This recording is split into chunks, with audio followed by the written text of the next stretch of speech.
Ikaw ba ay matagal ng single since birth at pakikiramdam mo na kapag iwanan mo ang panahon para sa iyo ang ritual na ito?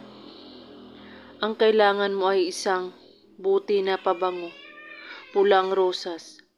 Gawin ito sa bilog ng buwan bago isagawa ang ritual.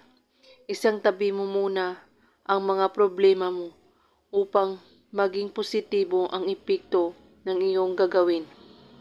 Kunin mo ang inyong pabango at gumawa kayo ng paraan na ipasok mo ang mga bulaklak sa pabango at takpan mo ito. Hawakan mo ang pabango habang iniisip mo ang mga katangian ng lalaki o babae na hangad mo. At pagkatapos, ilagay mo ang pabango sa matamaan na liwanag ng buwan sa loob ng 1 oras. At pagkatapos ay maaari mo na itong gamitin. Kung kayo ay lalabas ng bahay upang hindi mawala ang bisa nito, huwag mo itong ipagamit sa iba ang inyong pabango at huwag din ipaalam o kahit sino. At huwag kalimutang manalangin sa Panginoon araw at gabi.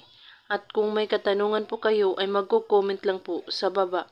Maraming salamat sa panonood. May God bless us all.